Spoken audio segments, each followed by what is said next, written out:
Hello. Hello. என்ன bro இப்படி பண்ணி வச்சிட்டு இருக்கிறீங்க? உங்க இஷ்டத்துக்கு ட்ரேட் பண்ணிட்டு இருக்கிறீங்க. ஏன் ப்ரோ எல்லாம் உங்க மகிமை தான். 3 நாள் கூட ஆகல, அதுக்குள்ள 30% போயிட மாட்டேங்குது. அந்த கம்மி லாட் சைஸ்லயே அப்படியா? ஆமா ப்ரோ. எவ்வளோ ட்ரேட் எடுக்கிறீங்க ஒரு நாளைக்கு? ப்ரோ நேற்று என்ன ஒரு திங்கக்கிழமை ஒரு 14-13 ட்ரேட் எடுத்தேன். நேற்று கிட்டத்தட்ட ஒரு 15 ட்ரேடுக்கு மேலே எடுத்தேன். இப்போ இன்னைக்கும் ஒரு 7-8 ட்ரேட் வந்துருச்சு ப்ரோ. மொத்தமாக ஒரு 50 பக்கமாக வருது. 40 ட்ரேடு ப்ரோ. 40 ட்ரேடு. ஸோ இப்போ நீங்கள் வந்து எத்தனை வருஷம் எக்ஸ்பீரியன்ஸ் இதில் ட்ரேடிங்கில் வந்துட்டு 3 வருஷம். 3 வருஷம். எல்லா கான்செப்டும் கற்று வச்சுருந்தீங்கல்ல? ஆமாம் ப்ரோ. இப்போ ட்ரேட் பண்ணது எப்படி ப்ரோ இருக்குது? ப்ரோ ஈஸியாக தான் ப்ரோ இருக்கு. இப்போ மார்க்கெட்டில் வந்து வார் சுச்சுவேஷனு, பயங்கர வாலட்டிலிட்டி, கச்சாமச்சான்னு மூவ் ஆகுது. எங்கே ஸ்டாப் லாஸ் போட்டாலும் போட்டு தொட்டுட்டு வந்தது. மேலே ஒரு குத்து கீழே ஒரு குத்துன்னு போயிட்டே இருக்குது. 2 டைம் என்ன சொல்கிறது, டே ஸ்லோக்கும் 2 டைம் போகுது, டே ஹைக்கும் 2 டைம் போகுது. அது மாதிரி பண்ணிட்டுருக்குது. பயங்கர உழப்பல் இதுதான். ஸோ இதில் எப்படி ட்ரேட் பண்ணுறதுக்கு உங்களுக்கு எப்படி இந்த அளவுக்கு பர்ஃபார்மன்ஸ் கொண்டு வர்றது? அதான் ப்ரோ, அதில் தான் ப்ரோ கொஞ்சம் திகைத்து தான் போயிருக்கேன் நான். ஏன்னா இப்போ ஓகே வாரெலாம் முடிஞ்சு இன்னும் கொஞ்சம் மார்க்கெட் ஸ்டாண்டர்ட் ஆச்சுன்னா க்ளீனாக இன்னும் மூவ் ஆகும்னு நினைக்கிறேன். இன்னும் ஸ்டாப் லாஸ் கம்மியாக இருக்கிறதுக்கான சான்சஸ் இருக்கு. இது இப்போ வந்து வெறியா இருப்பீங்களே, ஃபண்டட் அக்கௌண்ட் எப்போ வாங்கி நேரம் நான் பாஸ் ஆயிருந்திருப்பேனே, என்ன இப்படி கட்டி போச்சு. ஆமாம் ப்ரோ. நேரம் முடிச்சிருந்துருக்கலாம். பேஸ் 1 பேஸ் 2 எங்கேயும் போகாது. இதே பெர்ஃபார்மன்ஸ் அப்பயும் வரும். சரியா? Okay okay bro. ஓகே. ஆமாம். ஸோ ஃபஸ்ட்டு ப்ராக்டிஸ் பண்ணுங்க. அடுத்த வாரம் ஃபண்டட் அக்கௌண்ட் வாங்கிடலாம். சரிங்களா? Okay bro. ஆல்ரெடி இருக்கு ப்ரோ, இருக்கிற அக்கௌண்ட்டை ஏற்கனவே போதும். ஏன்னா எல்லாமே ட்ராடவுன்ல இருக்கு. என்ன சைஸ் அக்கௌண்ட் அதெல்லாம்? 25K. 25Kல அரௌண்ட் வந்துட்டு பார்த்தீங்கன்னா கிட்டத்தட்ட 7% மேலே லாட் ஆயிடுச்சு. 7.3%. ஒரு 50K ஒன்று, அதுவும் வந்துட்டு பார்த்தீங்கன்னா அரௌண்டு அது டோட்டல் ட்ராடவுனே 8%, 6% போயிடுச்சு. -6ல இருக்கு. ஒரு 10K அக்கௌண்ட்டு, அதுவும் வந்துட்டு 7.3%, -7.3%ல இருக்கு. நான் என்ன நினைச்சேன்னா இதெல்லாம் ரெக்கவர் ஆகிறதுக்கான சான்ஸே இல்லை, தலையில நின்று தண்ணி குடிச்சாலும் இதெல்லாம் ரெக்கவர் ஆகாது அப்படின்னு சொல்லி நம்ம வேற அக்கௌண்ட் வாங்கிடுவோம் அப்படின்னு சொல்லிட்டு வேற ஒரு 10K அக்கௌண்ட் ஒன்று வாங்கியிருக்கேன். ஆனால் இப்போ என்ன நினைக்கிறீங்க? இப்போ பார்த்து ரெக்கவர் பண்ணிடலாம் மாட்டிருக்கு. அப்படிதானே ஒருத்தர் பேட்டி கொடுத்துருந்தாருல, அவருக்கு அப்படிதான் ஒரு அக்கௌண்ட் அடிச்சு போட்டு மோசமான நிலைமையில இருந்துச்சு. மறுபடியும் தூக்கி கொண்டு வந்துருச்சுல நம்ம சிஸ்டம். ப்ரோ பேஸ் 2ல இருக்கு. 2 அக்கௌண்ட் பேஸ் 2 அக்கௌண்ட்ல இருக்கு. பேஸ் 1 பாஸ் பண்ணி பேஸ் 2 அக்கௌண்ட்ல இருக்கு. இந்த மாதிரியான மன வருத்தத்துல இருந்தேன். பேஸ் 1லயே போயிருந்தா கூட சரி அப்படின்னு சொல்லி விடலாம். சரி பேஸ் 2 வந்து இப்படி ஆயிடுச்சு அப்படின்னு சொல்லி ஒரு இதுல இருந்தேன். ஓகே, அப்போ மண்டேல இருந்து பிளாட்ஃபார்முக்கு நம்மளோட பெஸ்ட்டு. சரி ஓகே. அந்த இந்த அக்கௌண்ட்டு அடி வாங்கின அக்கௌண்ட்ஸ் இது போடலாமா இல்லைன்னா ஸ்க்ரீன்ஷாட்டு? அடி வாங்கின அக்கௌண்ட்டோடைய இது எடுத்து அனுப்பிச்சுட்டுமாங்க ப்ரோ? அது கொஞ்சம் அனுப்பிச்சி விடுங்க. சரியா? Okay bro. ஓகே. அடி வாங்கின அக்கௌண்ட் 3 அக்கௌண்ட் இருக்கு. அனுப்பிச்சி விடுங்க அதில். ஏன்னா அது வந்து பார்த்தீங்கன்னா அப்போ தான் தெரியும் பார்க்குறவங்க. என்னதான் வாங்கி பண்ணாலும் அடி வாங்கிட்டே தான் இருக்கும். இனிமேட்டு தான் நல்ல காலம் முழுக்கும் பிறந்திருக்குங்கிறது ரெக்கார்ட் பண்ணியிருக்கலாம். அதான். Okay okay bro. சரி ப்ரோ, அதை அனுப்புங்க. இது மாதிரி நான் பண்ணதில்லை. ஸோ எனக்கு உங்களோட அடி வாங்கின அக்கௌண்ட்ஸை உங்கள் இதை அனுப்பிச்சி விடுங்க அப்படி. சரியா?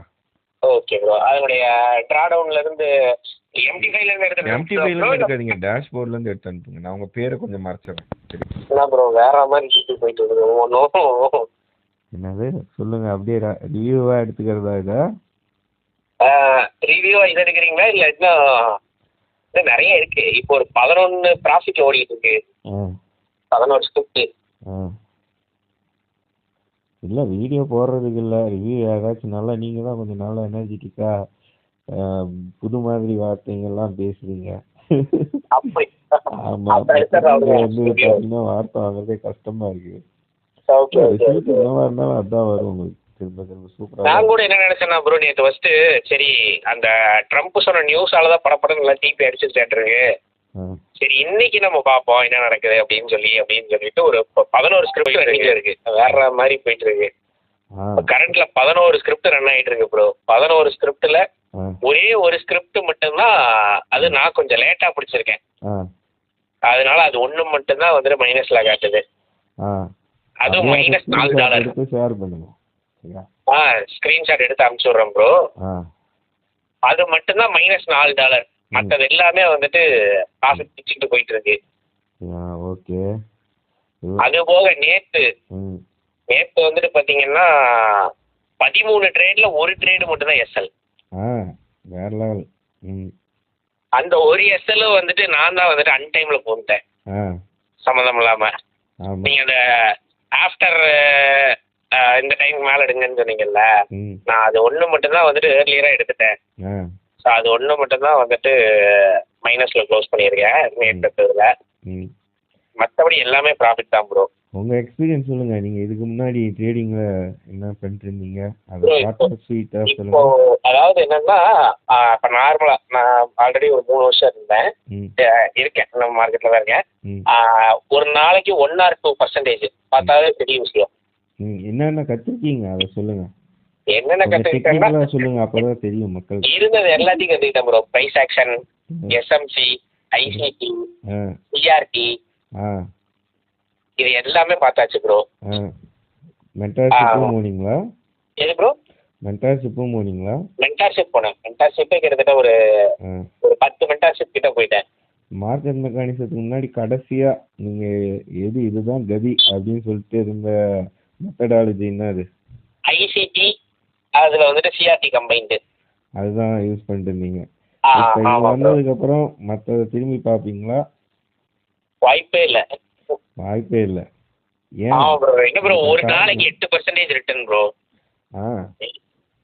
இப்ப கரண்ட்ல ரன் ஆயிட்டு இருக்கிறது நேத்துல இருந்து எடுத்த ட்ரேட்ல 8.83% ரிட்டர்ன்ஸ். பாஸே இருந்திருக்கலாம் மாட்டேங்குது. ஆமா ஆமா, பண்ணி இருந்தா நேரம் பாஸ் ஆயிருந்திருப்பேன். இருந்தாலும் என் சொல் பேச்சு கேட்டுப்பட்டு கைகள் கட்டப்பட்டு இருக்குது உங்களுக்கு. ஒரு வாரம் ட்ரேடு போடக்கூடாது அப்படின்னு சொல்லுது. அதனால இந்த அளவுக்கு ரிட்டர்ன்ஸ் வரும்லாம் எதிர்பார்க்கவே இல்லை. நீங்கள் ஒன்ஸ் இதை பற்றி தெரிஞ்சுட்டு டெமோவில் பண்ணி சக்ஸஸ்ஃபுல்லாக வந்ததுக்கப்புறம் டெமோவுக்கும் ரியலுக்கும் ஒன்றும் பெரிய டிஃப்ரென்ஸே கிடையாது. அது என்ன ரியல் கிளாஸ். அதே டெமோ ட்ரேடிங்கில் பண்ணால் போங்கு பண்ணுறது எப்படின்னா, இந்த பெரிய ட்ரேட் பண்ணுறது $1,00,000 சம்பாதிச்சோம், $10,00,000 அது ஒரு ட்ரேடில் தான் பண்ண முடியும். கன்சிஸ்டன்சிலாம் டெமோ ட்ரேட்லேயே இருந்தாலும் சரி, ரியல் ட்ரேடாக இருந்தாலும் சரி, ரெண்டும் ஒன்று தான். சரிங்களா? கன்சிஸ்டன்சி தான் நம்ம இதில் காமிக்கிறோம், வின் ரேட்டு தான் காமிக்கிறோம். அந்த பெரிய அமௌண்ட் காமிக்கிற டெமோ ட்ரேடு இதுதான் வந்து போங்கு. இது வந்து ரியல் ட்ரேடே தான் நீங்க பண்றது இப்ப. சரியா?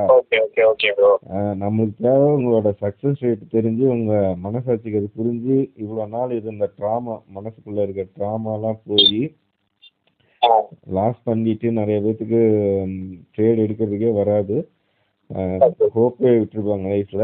அவங்களுக்குலாம் வந்து பார்த்தீங்கன்னா இதை பார்த்து தான் அப்படி ஒரு மறுமலர்ச்சி, புது உயிர் கிடைச்ச மாதிரி இருக்கும். அதாவது பார்த்ததுமே அசந்துருவாங்க. நீங்களே பார்த்தது என்ன சொன்னீங்க? ஒரு வார்த்தை திகைச்சிட்டேன் அப்படின்னீங்க. அந்த வார்த்தையை கேட்டே ரொம்ப நாள் ஆகுது. திகைச்சிட்டேன் தான் கேட்டேன். 8 to 9% ரிட்டர்ன்ஸ்ன்றது ரொம்ப பெரிய விஷயம் ப்ரோ. இத்தனைக்கு ரிஸ்க்கும் கம்மி. ரிஸ்க்கும் பெரிய ரிஸ்க் எல்லாம் இல்ல. அதை பார்க்கும்போது எனக்கு தெரிஞ்சு மொத்தமா ரன் ஆகிற எல்லா ட்ரேடோடைய ரிஸ்கை கணக்கு போட்டா இன்னும் ஒரு 2% இருக்கலாம் மேக்ஸிமம். உங்களுக்கு இதுல ட்ரேட்ஸ் கண்டுபிடிக்கிறது எப்படி இருக்குது உங்களுக்கு ப்ரோ? அது எப்படி சொல்றது, ரொம்ப ஈஸி தான் ப்ரோ. இன்னும் காம்ப்ளிகேட்டட்லாம் ஒண்ணுமே கிடையாது. உங்க ரொட்டீன் என்னது? இதுல நீங்க எப்படி மார்க்கெட் பாப்பீங்க? எடுத்ததும் ப்ரோ அதான் ப்ரோ, நீங்க சொன்ன டைமுக்கு அப்புறம் ஒரு 2 மணி நேரத்துக்கு ஒரு தடவை பாக்குறதோட சரி, அவ்வளவுதான். அதுக்கு எவ்வளவு நேரம் ஆகும்? மீறி போனால் இன்னும் ஒரு ஒரு 3-4 நிமிஷம் ஆக போகுது. ஆல்ரெடி அலர்ட்டும் போட்டு வச்சுருக்கோம், லெவல்ஸை மார்க் பண்ணி வச்சுப்போம், அலர்ட்டும் போட்டு வச்சுப்போம். போட்டு வச்சுக்கிட்டு ஒரு அதிகபட்சம் என்ன மீறி போனால் ஒரு 5 நிமிஷம், அவ்வளோதான். ஒன்ஸ் ஓவராலாக ஒரு கிளான்ஸ் பார்த்துட்டு என்ட்ரி வந்துச்சுன்னா போட போகிறோம், இல்லாட்டினா வெயிட் பண்ண போகிறோம். Okay okay super. அதான் உங்களுக்கு வந்து பார்த்தீங்கன்னா என்ன நம்பி எப்படி வந்தீங்க நீங்கள், எந்த வீடியோ எந்த வார்த்தை என்ன இல்லை அந்த போஸ்டரில் இருக்கிறதா எதுனால என்கிட்ட வந்தீங்க? இல்லை ப்ரோ, ஆக்சுவலி நான் அந்த ரிட்டர்ன்ஸை பார்த்து தான் வந்தேன். எது ப்ரோ? $32,200 பண்ண. ஆமாம் ப்ரோ, ஆமாம். அந்த ரிட்டர்ன்ஸை பார்த்து தான் வந்தேன். ஃபஸ்ட் இவ்வளோ ரிட்டர்ன்ஸ் பாசிபிளா? ஏன்னா எப்படி சொல்கிறது, இன்ஸ்டன்ட் ரிசல்ட்னாலே ஸ்கேம் அப்படின்ற மாதிரி தான் இருக்குது மார்க்கெட்டில். இதெல்லாம் இன்ஸ்டன்ட் ரிசல்ட்னு சொல்லணும்னா ஒரு பில்லு வேணும். ஆமாம் ஆமாம். ஸ்கேம் பண்ணுறது $9 கோர்ஸ் இருப்பான், இல்லை $500 கோர்ஸ் இருப்பான், இவ்வளோ பெரிய காஸ்ட் வைக்க மாட்டான். ஆமாம் ஆமாம், இவ்வளோ பெரிய காஸ்ட் இல்லை. இப்போ சொல்லுங்கள், இதுக்கு நீங்கள் இதை பற்றி நம்ம எல்லாத்துட்டையும் கேட்குறது தான், இதுக்கு என்ன ஒர்த்துனா கொடுக்கலான்னு சொல்லுங்கள் ப்ரோ. எப்படி சொல்கிறது, ஒர்த்து அப்படின்ற அதாவது அது எப்படி சொல்கிறது, ஒரு அமௌண்ட்டால் நம்ம மெஷர் பண்ணவே முடியாது. ஏன்னா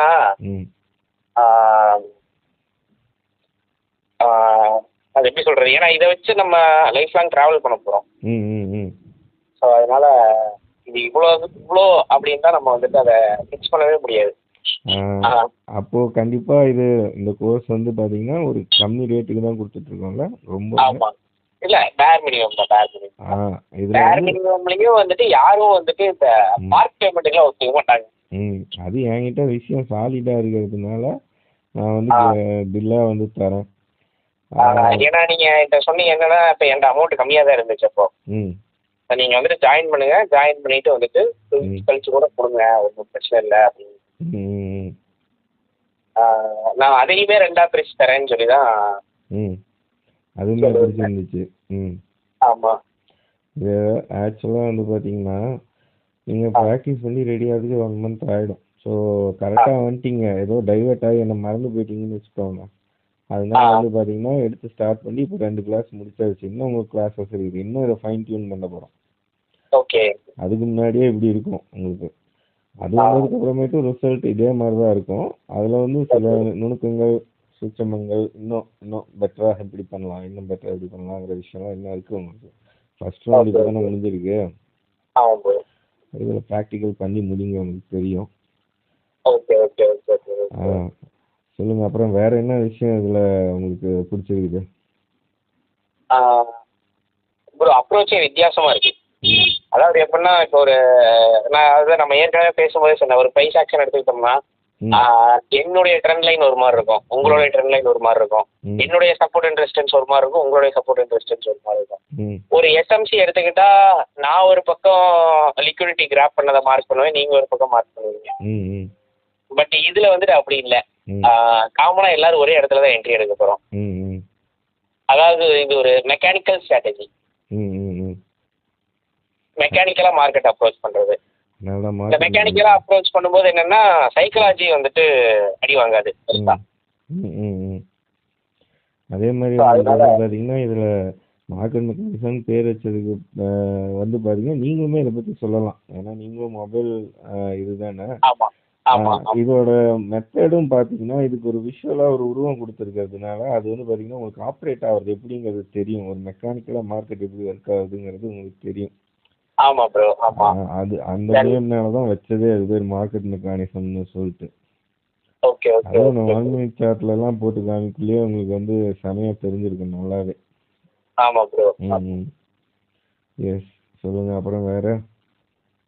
மற்றபடி என்னன்னா ப்ரோ, அதான் ப்ரோ ஒரே ஒரு ப்ரோட்டோகால் அதை வந்து ப்ராப்பரா வந்துட்டு அந்த லெவல்ஸை வந்துட்டு ப்ராப்பரா ஃபாலோ பண்ண போறோம். இதுல இன்னும் ஏதாச்சும் இம்ப்ரூவைஸ் பண்றதுக்கு இருக்குன்னு நீங்க நினைக்கிறீங்களா? இம்ப்ரவைஸ் பண்றதுக்குன்னு பெருசா எதுவும் இல்லை ப்ரோ. ஏன்னா எப்படியுமோ நம்ம லெவல் வந்தோடனே மார்க்கெட் ரியாக்ட் ஆக ஆரம்பிச்சது. ஸோ அதனால இம்ப்ரவைஸ் பண்றதுக்குன்னு. சரி, ஃபர்ஸ்ட் நீங்க இதை நம்பி ட்ரேட் எடுக்கல அப்படின்னு இதுக்கு முன்னாடி நீங்க யூஸ் பண்ற இந்த கான்செப்ட் என்னது? ஐசிடில மெயினா ஃபேவரட்ல சிஆர்டியில் ஃபேவரைட் என்னது? எதுல ட்ரேட் பண்ணுவீங்க? சிஆர்டியில் பார்த்தீங்கன்னா அதான் ப்ரோ கோல்டு, யூரோஎஸ்டி, டிபிபி. ஓகே. 3 பேர் தான். இப்போ நான் வந்து உங்களுக்கு நிறையா சிம்பிள் எல்லா சிம்பிளும் போட்டு கொடுத்துட்டேன். ஆமாம் ஆமாம் ஆமாம். இப்போ இது எப்படி இருக்கு லைஃப்? அதுக்கு இதுக்கும் டிஃப்ரென்ஸ் என்ன தெரியுது உங்களுக்கு? அதான் ப்ரோ இப்போ நம்ம எல்லா ஸ்கிரிப்டையும் பார்க்குறோம். மேஜர் பேர், மைனர் பேர், எல்லா ஸ்கிரிப்டையும் பார்க்குறோம். மூவ்மெண்ட் இருக்கிற மாதிரி தெரியுதா உங்களுக்கு? அருவெல்லாம் போடாம மொமெண்டம் இருக்க ஸ்கிரிப்ட்ல மட்டும் தெரியுதா உங்களுக்கு? ஃபீல் பண்றீங்களா? ஆமா ப்ரோ. அதான் ப்ரோ இப்போ நம்ம லெவல்ல பட்டுச்சுன்னா ஆட்டோமேட்டிக்காவே மூவ்மெண்ட் ஆக ஆரம்பிச்சிருது. இந்த கிரைண்டர்லாம் ஃபர்ஸ்டே காமிச்சிடும் எது கிரைண்டிங்ல இது அருவ போட போகுது அப்படிங்கிறதெல்லாம் காமிச்சிடும். ஒரு விஷயம் கேட்க மறந்துட்டேன். ஐயோ இல்லை அதெல்லாம் ஒன்றும் இல்லை. 1 or 2 daysலயே அடாப்ட் ஆயிட்டீங்களா? நீங்கள் ஏதாச்சும் தனியாக இதில் வந்து நான் கொடுத்துட்டு போங்க ஹோம்ஒர்க்லாம் பண்ணீங்களா? சொல்லி கொடுத்துருக்கோம். இல்லை ப்ரோ ஆக்சுவலி என்னன்னா அதான் நீங்கள் இப்போ சொல்லி கொடுத்தீங்கல்ல, அதுக்கப்புறம் நான் கொஞ்சம் வெளியே போயிட்டேன். நான் ஆஃபீஸ்லேயும் இல்லை. ஆமாம் பிளைண்டாக தான் மண்டே மார்னிங் எடுத்தது ட்ரேடு. அதுக்கப்புறம் நேற்று வந்துட்டு கொஞ்சம் இது பண்ணேன். பின்னாடி வந்துட்டு ஒவ்வொன்றையும் ரிவைஸ் பண்ணேன். ரிவைஸ் பண்ணிட்டு அது எப்படி நான் வந்து ஒரு டைம் உங்களுக்கு சொல்லி கொடுத்ததே எல்லாம் மனசுல நிக்குதா? அது விஷுவலா பாக்குறதுனால அது உங்களுக்கு ரீகால் ஆகுதா? ஆமா ப்ரோ. இல்ல ப்ரோ அது ஈஸி தான் ப்ரோ. ஸோ அதனால வந்துட்டு ஒன்ஸ் ஒரு தடவை சொல்லி கொடுத்தாலே புரிஞ்சிருது. ரொம்ப காம்ப்ளிகேட்டட்லாம் ஒன்றும் இல்லை. ஸோ அதனால ஈஸியாக தான் இருக்கு. ஓகே ஓகே சொல்லுங்க ப்ரோ. இப்போ வேற சொல்லுங்க. போதும் ரிவ்யூக்கு அடுத்தது.